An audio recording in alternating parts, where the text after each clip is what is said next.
Hello students, good evening all of you. Online ক্লাসে সকলকে welcome. আমরা আগের ক্লাসে প্লেট টেকটনিক মোটামুটি কমপ্লিট করে নিয়েছি, যা যা আমাদের সিলেবাসে ছিল। তো আমি নেক্সট ক্লাস বলেছিলাম তোমাদের যে কোশ্চেন অ্যান্সার নিয়ে আসবো।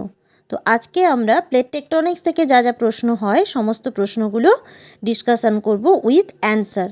তোমরা পেজটা ফলো করো, আশা করি তোমাদের অনেকটাই এক্সামের জন্য কাজে লাগবে। তো ফলো করতে থাকো। আমরা আজকে ডিসকাশন করছি প্লেট টেকটনিক্স থেকে কোশ্চেন অ্যান্সার। দেখো, প্রথম প্রশ্ন রয়েছে, পাত কথাটি প্রথম কে ব্যবহার করেন এবং পাত সংস্থান তত্ত্বের জনক কাকে বলা হয়? তোমাদের একটু বলে রাখি, এই টাইপের প্রশ্ন যদি 2 নম্বরের জন্য থাকে তাহলে অবশ্যই এই রকম প্রশ্নগুলো অ্যাটেন্ড করবে, অর্থাৎ যেগুলো ইনফরমেশান বেসিক। তো ইনফরমেশান বেসিসের কোশ্চেনগুলো অ্যাটেন্ড করলে 2-এ 2 অবশ্যই পাবে। যদি জানা থাকে তাহলে অবশ্যই তোমরা এই টাইপের কোশ্চেনগুলো অ্যাটেম্প্ট করো, তাহলে অনেকটা নাম্বার তোমরা ক্যারি করতে পারবে। তো বলে নিই, এখন আমি যে কোশ্চেনগুলো বলছি তোমাদের, এগুলো সব 2 মার্কসের কোশ্চেন, সেই হিসেবেই আমি তোমাদের অ্যান্সারগুলো লিখেছি। তো তোমরা একটু দেখে নেবে ভালো করে যে 2 নম্বরের জন্য কতটা লিখতে হবে। তো এইটা তোমাদের খুব জানা দরকার যে 2 নম্বরে আমরা কতটা লিখব, 3-এ কত লিখব, 5-এ কত লিখব। ঠিক আছে, আমি তোমাদের 2 নম্বরের জন্য প্রশ্নগুলো দিয়েছি। দেখো, তো প্রথম প্রশ্নটা তোমাদের, যে পাত কথাটি প্রথম কে ব্যবহার করেন? জন তুজো উইলসন বা জেটি উইলসন প্রথম পাত কথাটি ব্যবহার করেন, এবং তার পয়েন্ট করে দিয়েছি। দেখো, পাত সংস্থান তত্ত্বের জনক বলা হয় এক্সলা পিঁচোকে। তো তোমরা এটা পরপর 2 লাইনে লিখে দেবে না, যেহেতু দুটো আলাদা প্রশ্ন। অবশ্যই চেষ্টা করবে যে একটা প্রশ্নের উত্তর দিয়ে তার ঠিক নিচে এরকম বোল্ড সাইন দিয়ে তোমরা পরের কোশ্চেনটার অ্যান্সার করবে। ওকে, একটু আমাদের এথিক্সগুলো ফলো করতে হবে কিভাবে অ্যান্সার লিখতে হয়, কারণ অনেকের ক্ষেত্রেই হয় সমস্ত প্রশ্নের উত্তর লিখে আসে কিন্তু তা সত্ত্বেও নাম্বার কম হয়ে যায়। সেই জায়গাগুলো আমাদের একটু ভালো করে খেয়াল রাখতে হবে। দেখো, নেক্সট কোশ্চেন রয়েছে, প্লেট টেকটনিক্স বলতে কি বোঝো? কি রয়েছে না, অ্যাস্থেনোস্ফিয়ারের ওপর ভাসমান পাতগুলি গুরুমণ্ডলীয় পরিচলন স্রোতের প্রভাবে কখনো পরস্পরের মুখোমুখি এসে সংঘর্ষে লিপ্ত হয়, আবার কি হয় না কখনো কখনো পরস্পর থেকে দূরে সরে যায়, আবার কি হতে পারে না কখনো কখনো পাশাপাশি অতিক্রম করে। মানে আমি তোমাদের 3টে প্লেট বাউন্ডারির কথা বলছি, একটা হচ্ছে অভিসারী, একটা প্রতিসারী এবং আর একটা হচ্ছে নিরপেক্ষ পাতসীমানা, যা যা ঘটে। এর ফলে পাত সীমান্তে অঞ্চলে নানা প্রকার ভূতাত্ত্বিক ঘটনা ঘটে এবং নানা রকম ভূমিরূপ তৈরি হয়, যেটা আমরা ডিটেলে পড়েছি। অর্থাৎ আমাকে যখন প্লেট টেকটনিক্স বলতে কি বোঝায়, তাহলে প্রশ্নটার উত্তর আমরা এভাবেই দেব যে 3টে প্লেট বাউন্ডারি, সেখানে কিভাবে মুভমেন্ট হয় এবং কিভাবে কি কি টেকটনিক অ্যাক্টিভিটি হয় এবং ল্যান্ডফর্মগুলো ঘটে। দেখো, পাতীয় চলন এবং তার প্রভাবে পাত সীমান্ত অঞ্চলে সম্পাদিত সমস্ত প্রক্রিয়াকে একসাথে বলে প্লেট টেকটনিক্স। অর্থাৎ প্লেট টেকটনিক্সে যা যা আলোচনা হয়। ওকে, এটা এইটুকু লিখলেই হবে। একটা খুব ইম্পর্টেন্ট কোশ্চেন, সুইচার লাইন কাকে বলে বা শিবন রেখা? অনেকে মনে করে যে প্রচুর কঠিন প্রশ্ন এসছে, এইটা তো পড়িনি, সিলেবাসে ছিল না। এইটা প্লেট টেকটনিক রিলেটেড, একটু আমাদের জেনে নিতে হবে। কি আছে দেখো, পাত সংস্থান তত্ত্ব অনুসারে অভিসারী পাত সীমান্তে, অভিসারী মানে পরস্পর মুখী, দুটি মহাদেশীয় পাত পরস্পরের দিকে অগ্রসর হলে সংঘর্ষে লিপ্ত হয়। অর্থাৎ দুটো প্লেট যখন কাছাকাছি আসবে, তারা যখন একই অভিমুখে যাত্রা করে তখন কি হয়, যখন ক্লোজ হয়ে যায় তখন তাদের মধ্যে ফার্স্ট কলিশন হয়। যে রেখা বরাবর দুটি মহাদেশীয় পাতের মধ্যে প্রথম সংঘর্ষ অর্থাৎ কলিশন ঘটে, সেই লাইনটাকেই বলা হয় শিবন রেখা বা সুইচার লাইন। একটা এক্সাম্পল দিয়েছি, দেখো, হিমালয় পর্বতমালার পশ্চিমে সিন্ধু নদের উপত্যকা শিবন রেখার উদাহরণ। মানে সিন্ধু নদের উপত্যকা অর্থাৎ ইন্দাস ভ্যালি বরাবর দুটো প্লেট পরস্পরের সঙ্গে প্রথম সংঘর্ষে লিপ্ত হয়। ওকে, নেক্সট কোশ্চেন দেখো, ট্রিপল জাংশন, ত্রিপাত সম্মেলন। ঠিক আছে, এটাও খুব ইম্পর্টেন্ট এক্সামের জন্য। কি আছে দেখো না, তিনটে পাত, তোমরা বুঝতেই পেরেছো প্রশ্নটা দেখে, ত্রিপাত মানে তিনটে পাত। এখানে কি ঘটে না, তিনটে পাত তিন দিক থেকে আসে, কিন্তু তাদের মিটিং পয়েন্টটা একটা।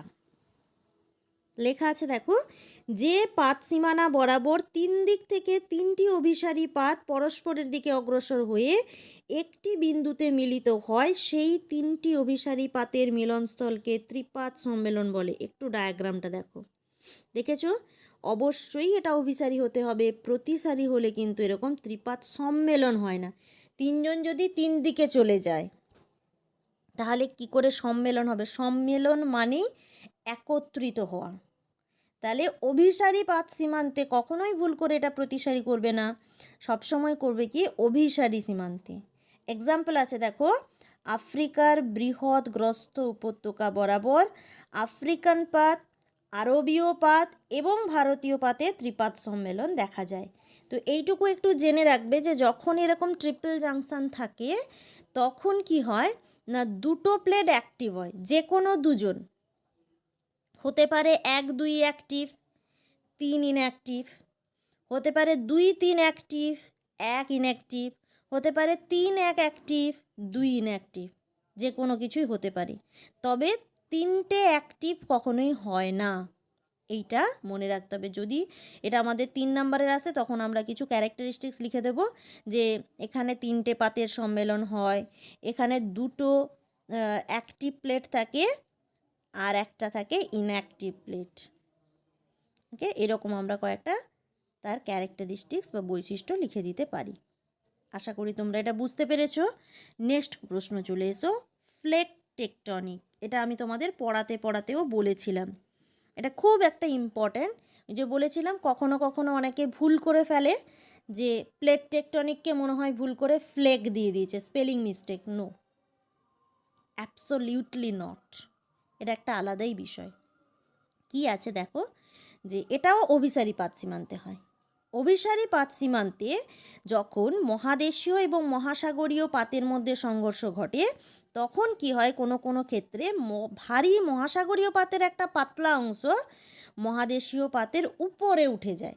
মানে আমরা সবসময় জানি যে ভারী পাতটি হালকা পাতের নিচে প্রবিষ্ট হয়, কিন্তু এক্ষেত্রে একটি ঘটনা ঘটে, বিশেষ ঘটনা, যে ওই নিচে তো একটা ঢুকছেই, তার একটা উপরের দিকের অংশ, একটু ছবিটা দেখো, তার উপরের দিকের একটা অংশ কি হয়েছে না, সে মহাদেশীয় পাতের উপরে উঠে যাচ্ছে। এই ঘটনাটাকেই বলা হয় ফ্লেক টেকটনিক। ফ্লেক, এই যে দেখো একটা পাতলা অংশ, এটাকেই বলে ফ্লেক, আর পুরো ঘটনাটাকে বলে ফ্লেক টেকটনিক। ঠিক আছে, আশা করি বুঝতে পেরেছো। যদি কোনো অসুবিধা থাকে আমাকে কমেন্ট করে জানাবে, আমি তোমাদের আরও ডিটেলে এটা ভালো করে আরও বুঝিয়ে দেব। সরি, নেক্সট কোশ্চেন দেখো, সাবডাকশন জোন। খুব ইজি। সাবডাকশন মানেই তোমরা বুঝতে পেরেছো অধঃপাত, ঠিক আছে, অর্থাৎ নেমে যাওয়া। কোথায় হয়? অভিসারী, কখনো প্রতিসারীতে নয়। ওকে, কি না, পাত সংস্থান তত্ত্ব অনুসারে অভিসারী পাতীয় চলনের সময় দুটো পাত পরস্পরের অভিমুখে অগ্রসর হয় এবং অপেক্ষাকৃত ভারী পাতটি হালকা পাতের নিচে অনুপ্রবিষ্ট হয়। এটা একটা নর্মাল প্রসেস, আমরা সকলেই জানি। তো কি হয়, হালকা পাতের নিচে ভারী পাতের এরূপ অধঃগমনকেই বলা হয় অধঃপাত বা সাবডাকশন। মানে এই যে একটা প্লেট আর একটা প্লেটের নিচে ঢুকে যাচ্ছে, এই ঘটনাটাকেই বলা হয় সাবডাকশন, এবং যে অঞ্চলে এটি ঘটে সেটাকে বলা হয় সাবডাকশন জোন। একটা এক্সাম্পল আছে দেখো, ছোট্ট একটা এক্সাম্পল, কি না, প্রশান্ত মহাসাগরীয় পাত আর হচ্ছে দক্ষিণ আমেরিকান। তো এদের মধ্যে আমরা বুঝতেই পেরেছি যে প্রশান্ত মহাসাগরীয় মানে ও মহাসাগরীয় পাত মানে ভারী, আর দক্ষিণ আমেরিকান প্লেট সেটা হচ্ছে যেহেতু মহাদেশীয় তাই হালকা, তাই ভারী পাত্রে হালকা পাতের নিচে প্রবিষ্ট হয়ে একটা সাবডাকশন জোন গঠন করছে। আচ্ছা, নেক্সট প্রশ্ন দেখো, বেনি অফ জোন। এটাও খুব ইম্পর্টেন্ট, এটাও আমি তোমাদের টপিক ডিসকাশনের সময় বলেছিলাম। কি না, পাত সংস্থান তত্ত্ব অনুসারে অভিসারী পাত সীমান্তে পরস্পরমুখী দুটি পাত সংঘর্ষ ঘটে এবং ভারী পাতটি হালকা পাতের নিচে প্রবিষ্ট হয় এবং ঢালু সীমান্ত গঠন করে, যেটা আমি সাবডাকশন জোনে বললাম। তো সিম্পলি যখন একটা অভিসারী পাত সীমান্ত গঠন হয় মহাদেশীয় মহাসাগরীয়, তখন অবভিয়াসলি সেখানে একটা সাবডাকশন জোন তৈরি হবে। এবং কি হয় যে এই সাবডাকশান হওয়ার ঠিক আগে কলিশন হয়, যেখানে আমি তোমাদের বললাম যে সিবন রেখা, দুটো প্লেটের মধ্যে কলিশন, আগে কলিশন হবে, নেক্সট হবে সাবডাকশান। হওয়ার ফলে কি হয় না, এই সংঘর্ষজনিত কারণে এখানে গভীর, মাঝারি গভীর বা অগভীর কেন্দ্র বিশিষ্ট ভূমিকম্প ঘটে। অর্থাৎ এই এলাকা বরাবর ভূমিকম্প অনেক বেশি ঘটে, এটা হচ্ছে ভূমিকম্প প্রবণ অঞ্চল। এই ভূমিকম্প প্রবণ এরূপ ঢালু পাত সীমান্তকে বলা হয় ভেনি অফ জোন। এটা ধরে নেওয়া হয় প্রায় 45 ডিগ্রি অ্যাঙ্গেল বরাবর এই জোনটি গঠিত হয়। নেক্সট আর একটা দেখো, খুব ইম্পর্টেন্ট প্রশ্ন, হোয়াট ইজ হটস্পট? বাংলায় যদি বলি তপ্তবিন্দু, এটাও প্লেট টেকটনিক রিলেটেড। এটা কি, যে গুরুমণ্ডলে অতি উষ্ণ কিছু ক্ষেত্র রয়েছে যেখানকার তাপমাত্রা পার্শ্ববর্তী অঞ্চলের তুলনায় অনেক বেশি, মানে সারাউন্ডিং যে টেম্পারেচার, আমরা জানি অ্যাস্থেনোস্ফিয়ারের টেম্পারেচার আগেও তোমাদের বলেছি 600 ডিগ্রি সেন্টিগ্রেড, যেটাকে 20 পয়েন্ট টেম্পারেচার বলি। তো এই রকম মানে অ্যারাউন্ড 600 ডিগ্রি সেন্টিগ্রেড হচ্ছে অ্যাস্থেনোস্ফিয়ারে ম্যাগমা টেম্পারেচার থাকে। কিন্তু অ্যাস্থেনোস্ফিয়ারের মধ্যে এরকম কিছু কিছু জায়গা আছে যেখানকার টেম্পারেচার মোর দেন 600 ডিগ্রি সেন্টিগ্রেড, হয়তো কখনো 900 degree centigrade, 1000 degree centigrade, 1100 degree centigrade এই রকমের হয়, এক্সট্রিম হট আছে। তো সেই রকম অঞ্চলগুলোকেই বলে হটস্পট। এক্সট্রিম হট হওয়ার কারণে সেখানে ম্যাগমার প্রেসার বেশি হয়, যখনই তাপমাত্রা বাড়ে তখন চাপ বাড়ে, চাপ বাড়লে সেখানে সেই বরাবর একটি ফাটল সৃষ্টি হবে এবং অগ্নুৎপাত হবে, সেখানে ম্যাগমাগুলো বাইরে বেরিয়ে আসবে, দিলে চাপ রিলিজ হয়ে যাবে, আবার একটা নর্মাল সিচুয়েশন ক্রিয়েট হবে, এইভাবে চলতে থাকে। তো এই পয়েন্টগুলোকেই আমরা, পৃথিবীতে এরকম অসংখ্য হটস্পট রয়েছে, এগুলোকে আমরা হটস্পট বা তপ্ত বিন্দু বলে অভিহিত করছি। তো এগুলো গেল আমাদের 2 মার্কসের কোশ্চেন। তো মোটামুটি হটস্পট কি, বেনি অফ জোন কাকে বলে, সাবডাকশান জোন কি, প্লেট টেকটনিক বলতে কি বোঝো, ট্রিপল জাংশন কি, আবার সুইচার লাইন কাকে বলে, প্লেট টেকটনিক বলতে কি বোঝো, প্লেট কথাটি কে ব্যবহার করেন, পাঁচ সংস্থান তত্ত্বের জনকে, এইরকম অনেকগুলো প্রশ্ন 2 নম্বরের হতে পারে। এবার আসছি আমরা লং টাইপ কোশ্চেন কি কি হতে পারে। তো লং টাইপ কোশ্চেনের মধ্যে একটা সিম্পল কোশ্চেন হতে পারে যে ভূমিরূপ, তোমাকে যে কোনো একটা প্লেট বাউন্ডারি বলে দিল, হয় কনভার্জেন্ট না হয় ডাইভার্জেন্ট, বলে এবার বললো যে সেখানে কী ধরনের ভূমিরূপ গড়ে ওঠে ব্যাখ্যা করো।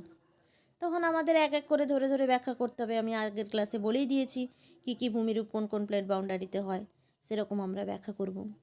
প্লেট টেকটনিককে বলতে কী বোঝো সেটা যদি বলে, তখন আমাদেরকে প্লেট কাকে বলে লিখতে হবে, কে ব্যবহার করেছেন, কত ধরনের প্লেট বাউন্ডারি হয়, কোন বাউন্ডারিতে কি হয়, এগুলো সব ডিটেলে আলোচনা করতে হবে। তো এই হচ্ছে আমাদের প্লেট টেকটনিক থেকে প্রশ্ন। তো এক্সাম পারপাসে আমি তোমাদের বলবো যে 2 নম্বরের প্রশ্নগুলো একটু ফলো করো, মানে ধরে নিতে পারো প্লেট টেকটনিক থেকে এর মধ্যেই প্রশ্ন আসবে, খুব ইম্পর্ট্যান্ট। এবং যেটা তোমাদের জন্য আমি করেছি, যেগুলো লিখে দিয়েছি, যে একটা প্রশ্ন কতটা তোমরা লিখবে এবং কিভাবে লিখবে, ঠিক আছে? এই গাইডগুলো যদি তোমরা প্রপারলি নাও, আশা করি তোমাদের অনেকটাই লাভ হবে, ঠিক আছে? আর যদি কোনো অসুবিধে থাকে তাহলে অবশ্যই আমাকে জানাও, তাহলে আমি তোমাদের সেগুলো ক্ল্যারিফাই করে দেবো। আশা করি তারপরে আর তোমাদের অসুবিধে থাকা উচিত নয়। তো প্রিপারেশন নাও এক্সামের জন্য, সবাই খুব প্রিপারেশন নিচ্ছ আমি জানি, তাও বলবো মন দিয়ে প্রিপারেশন নাও এবং কোশ্চেনগুলো একটু ফলো করো, কোন প্রশ্নের উত্তর কতটা লিখতে হবে। ওকে, সবাই ভালো থেকো, সকলকে গুড নাইট। আবার নেক্সট ক্লাসে আমরা পরবর্তী বিষয় নিয়ে আলোচনা করব। আমরা এবার মোটামুটি টেকটনিক্সটা 2টো বিষয় কমপ্লিট করে ফেললাম, এবার আমাদের মরফোলজি আছে, মরফোলজির বিষয়গুলো পরপর আলোচনা করব with question answer. Okay, by.